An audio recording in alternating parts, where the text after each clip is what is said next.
Hello, friends. I am obsessed with thrifting. Okay, obsessed is a strong word. Yep, I'm obsessed with thrifting. I, with the exception of like underwear and socks, I have not bought myself any new clothes in about 8 years. I think there probably are a couple exceptions here or there. New pair of shoes. I think I got one new pair of leggings last winter, and I got one new pair of leggings this winter. Okay, so see, even that. There's an asterisk after that.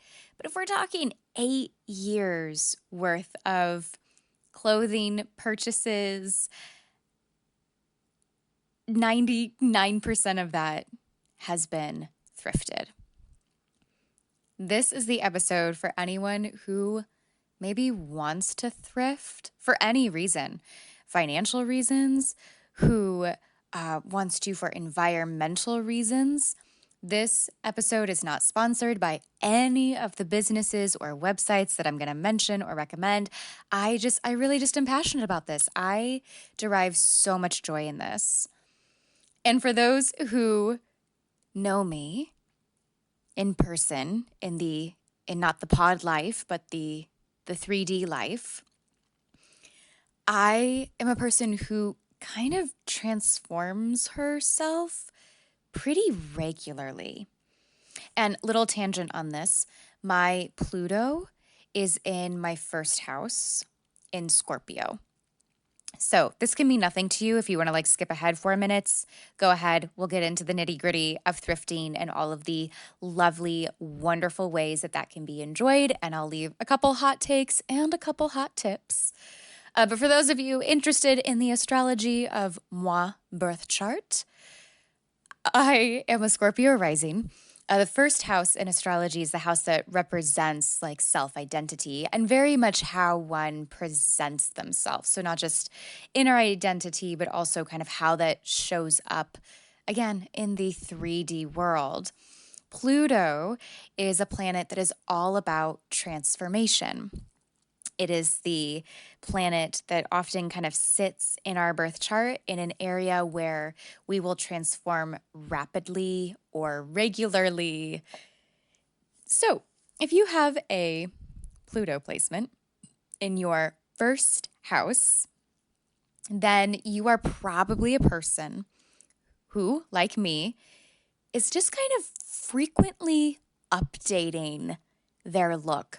This can be the people who, like, every time they go to the hair salon and dye their hair, they like to dye it a different color. Or the kind of person who, very much like me, kind of goes through these like phases of aesthetics and is constantly like building, rebuilding, editing, tweaking their look, their presentation, their vibe. There's so many different ways that this can manifest itself. So, all of this is to say that it's not like I've just thrifted a couple items here or there and they've happened to last me for many, many years. This is to say that I am always editing, readjusting the clothes that I wear, how I present myself, and therefore thrifting is something I do fairly often. Certainly not all the time, because I don't think that's sustainable either, but probably more frequently than the average person. I didn't used to thrift all the time. In fact, I used to buy clothes new from fast fashion. I was often really discouraged with the quality of the clothes, but they were cheap. So it was kind of like, well, you get what you pay for kind of a thing. And then when I was around the age of 17 and 18, I personally had a really big kind of lifestyle shift where I wanted to move away from anything that wasn't from the planet. So I began to want to move away from polyester clothing. I completely changed what shampoos and body washes I would use. And I began to buy food. I was 17, 18, so I still lived at home, but began to, request food, buy snacks, for example, that had less preservatives or no preservatives, no artificial color. So there was kind of this shift for me where I thought, I don't think I want the artificial plasticky things anymore. I don't want the microbeads in my exfoliating face wash. I don't want the dyes in my food, and I don't want the plastics in my fabric of my clothing, or in my bed sheets, those kinds of things. And so it was a gradual shift, but that's definitely when it started. I have always had sensitive skin, so I feel like it was inevitable that eventually the more natural route, at least for skincare and makeup, was going to catch up with me. But it just happened to impact a lot of different areas of my life kind of around the same time. And it's only grown from there. So over, from the age of 18 to like where I am now I'm a person who, again, with some exceptions here and there, really never buys clothing new. And even doesn't buy any furniture new. All the furniture in my home, with the exception of, again, there's always exceptions, but like 99% of the furniture in my home is also secondhand. The one exception would be our mattress, our bed mattress, which you cannot buy secondhand at least in the state where I live. I don't know if that's a national thing or not, but it's considered a safety thing, kind of like you aren't supposed to buy car seats secondhand. And, it's like a health hazard sort of thing. At least that's my understanding. Feel free to correct me if I'm wrong. But let's talk thrifting. For whatever reason, if you are interested in thrifting, if you are interested in maybe having a bit more fluidity around what you wear or how you present yourself, and you're wanting to do it in this affordable and eco-conscious way, here are my hot takes and tips that I hope serve you. First and foremost, notice what you love to wear and build a shopping list from there. So, what I love to wear kind of changes, like, again, pretty seasonally. However, there are really kind of clear patterns in what I wear. I, for example, noticed after a couple trial and error runs, I really only prefer to wear pants that are high-waisted or higher waisted. This lets me know that when I need a new pair of jeans, or when I'm looking for a new pair of yoga pants, that I really want to buy ones that are high-waisted. Just as one example. A really great place to start is to notice what clothes are your favorite. Like, what are the clothes where as soon as they're washed, they're the ones you're pulling back out to wear, like your core favorites, and see if you can figure out maybe what they have in common. My core favorite articles of clothing are all fairly loose. I like things that are really flowy or stretchy, that don't feel in any way constricting on my body. I also learned over time that I really prefer linen. I love linen tops and pants. Linen had a hot moment this summer. I'm so excited about it. We'll circle back to that in a moment. But look at those couple favorite things that you just adore and maybe see, do they share some colors? Do they share some materials? Is there kind of a fit or style that you associate with these favorite items? And then when you're ready to thrift for something new, you kind of have a baseline. You're like, oh, I know that if I buy this pair of pants, that I'm probably not going to wear them as much because they aren't one of these main colors that I tend to wear. Little side note on that, if you do find something thrifted and you really love everything about it except the color, it may still be worth purchasing and then dyeing. It's not very difficult to dye your own clothing, especially if you're willing to use like a synthetic dye like RIT dye. That's what I use. There is some evidence that it's worth dyeing clothing if it means that clothing is going to be worn for an extended period of time from a sustainability standpoint, meaning from an eco-conscious standpoint, even though dye is not an eco-conscious product, if it's extending the life of a single garment, it actually is still like ecologically beneficial. I hope that made sense. If there was a giant equation, dye is worth being a part of that equation for the longevity of the article of clothing. All right, I'm not going to say it anymore, but dye is great. And I've dyed a lot of things. My favorite colors, which tend to be pinks and oranges, and then kind of where those colors overlap, like peachy colors and corally colors. Those are my absolute favorite. You can also get things like black dye, and you can dye, for example, a shirt that you really like, but is really faded. So if any of those, like especially black and sometimes like grays or navy blues, some of those darker neutral colors, they tend to get refreshed really nicely with a single dye application. So that's something else to keep in mind too as you wear and love and kind of wear into pieces over time. Okay. So start with the foundations of what you already know and love. Know that if you find something that you deeply love, you can probably dye it. And also, some hot tips are consider shopping out of season. I like to use this one specifically if I'm having trouble finding something thrifted. Some of us are from small towns, small cities. Our thrift stores are hit or miss. Maybe you only live near one thrift store, or maybe you're kind of removed from any thrift stores. Maybe you're in a large city, and so the thrift stores actually are still kind of expensive, or they tend to function more like vintage stores, which may not fit your style or aesthetic.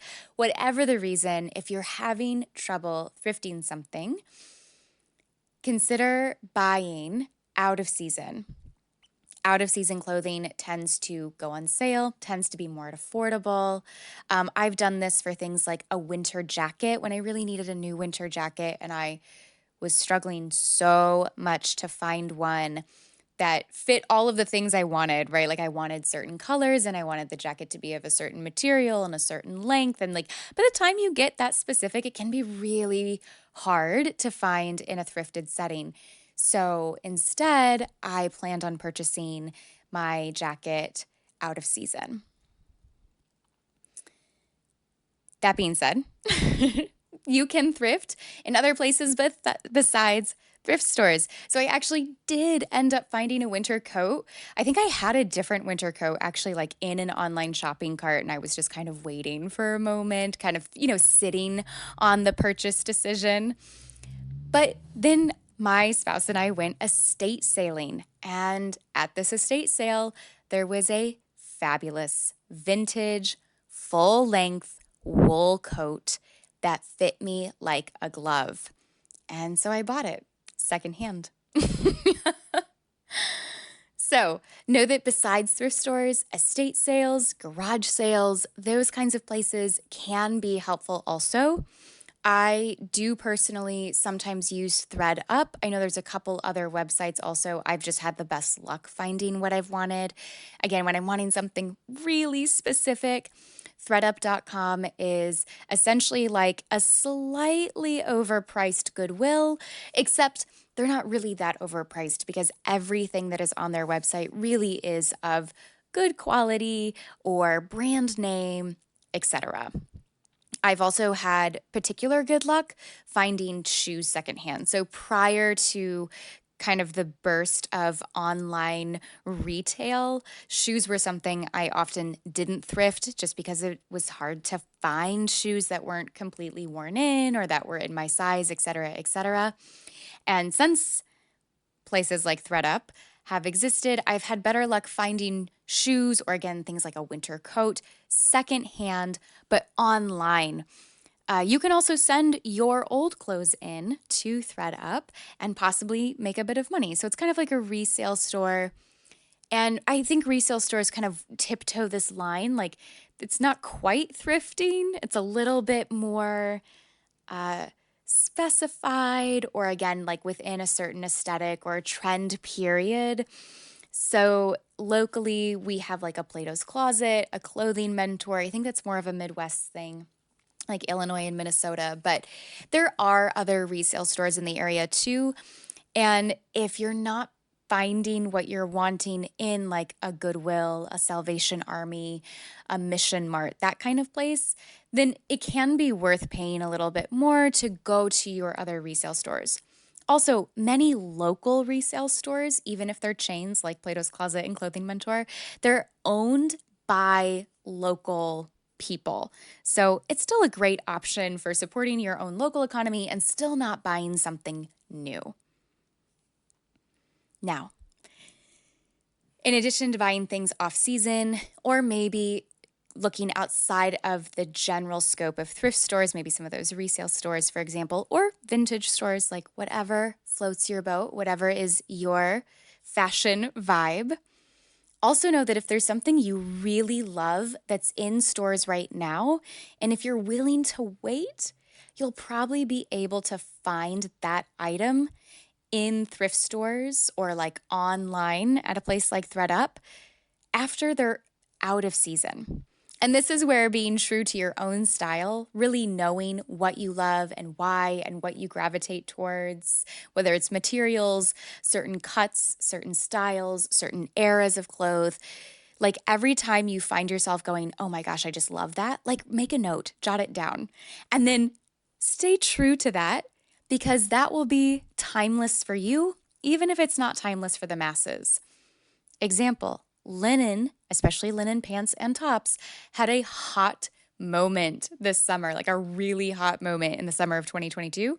And I was so excited about it. There were so many stores that were carrying like these cute little linen sets. Oh, that I would have honestly happily paid like asking retail price for. But I knew that if I waited, I would probably be able to find some in thrift stores next summer. There's a specific set. Again, I'm not sponsored by any of these companies that I'm sharing. I'm just sharing. There's a specific set by Athleta or Athleta, not entirely sure how it's pronounced, that is my favorite coral pinky color. And they have these little linen, like almost like a polo shirt, but it's a little more boxy, top and matching linen pants.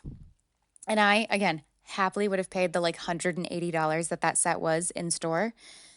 Oh my gosh, I love it so much. I love the color. I love the material. It's kind of like loose and boxy. It is all the things that I so adore in my clothes.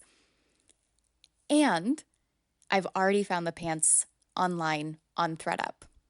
So if you're willing to wait, it can be worth it. Also, I realized that linen set, like this bright coral pink linen set of clothes, might look really outdated in like 4 years. But I've been wearing brightly colored and linen clothes for like the previous 4 years. So to me, it doesn't feel trendy. It feels timeless and like accurate to who I am and how I present myself. Now, I did say that how I present myself changes frequently. And that's okay. If you're one of those people too, that's fine. Some tips that have helped me are to think of your local thrift stores as a rental unit with a really low fee. So if there's something I'm not feeling in my closet, and I don't know why, like it seems like the kind of thing I would just love, but I find that I'm not wearing it. It's taking up space. It's, not beloved. I donate it. Like, no questions asked. It's time for it to go. And if in a year or so I go, oh man, I really wish I would have held on to that, I'll go to the thrift store and I'll find something similar. It's like a large swirling rental unit. Swirling's not the word I'm looking for. What's the word I'm looking for? Like cycling through rental unit with a really, really small like fee per use. So don't be afraid to donate things. Don't be afraid to let things go. Might as well let other people enjoy them or participate in that kind of style for a while. And if in the future you're like, man, I really, really wish I like had that top again, go to the thrift store. See if you can find something similar. I have gone back to the thrift store before and found the same article of clothing that I donated at the beginning of the summer, at the end of summer, and I've picked it back up again. In the meantime, it didn't sit in my closet all summer, and I had space for a different dress or whatever the case may be. All right, I know that's a bit of a hot take, but it did help me to not cling to things as much, to think of them as like, I'm joining as a part of this huge recycling program. And in the meantime, whatever I have donated, hopefully, is getting loved and enjoyed by somebody else. And it may circle back to me or something similar, may circle back to me or into my style at some point. And I don't have to worry about like losing it. It kind of helps me rewire some of those places in my brain where the scarcity mindset is still present, as it inevitably will be sometimes. Okay, one more tip. So buy out of season. You can probably dye things, notice what you love, and plan accordingly. Thrifting can get really exhausting and a little bit frustrating if there are those specific items in mind and you are just really not finding them. Or sometimes more frustrating, you're finding them, but not in your size or things like that.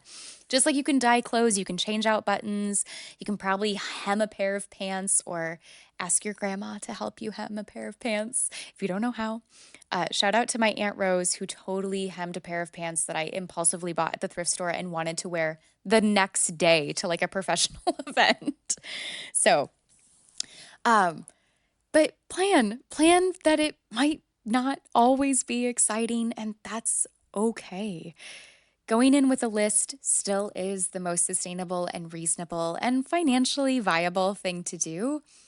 But maybe also plan on getting lunch if you know that you're going to go to several different thrift stores, or pack a lunch. I've done this with friends before where we know that we want to hit a couple different thrift stores or resale stores and we have our little lists ready to go. And then we've packed a picnic lunch so that when we're, getting grumpy, when we're getting hangry, we can stop, eat, refresh ourselves. My sister and I have specifically like planned our trips around stopping at a coffee shop halfway through or things like that. Also plan accordingly for what you wear. So if you don't want to try on clothes and like have the clothes touching your skin, maybe wear a camisole or something underneath your clothing. Consider wearing really thin socks if you want to be trying on a bunch of different shoes, if shoes are something that you're looking for. Plan on having hand sanitizer in your car, and bonus points if you plan and bring your own bags so that you're not using any of their plastic bags.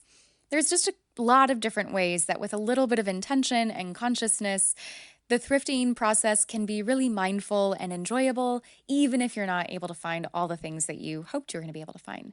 Patience really is key with thrifting, and keeping yourself well fed and maybe in good company and hydrated can make a world of difference. So if you have a whole day or a whole weekend that you're like dedicating to the sport of thrifting, take care of yourself and don't necessarily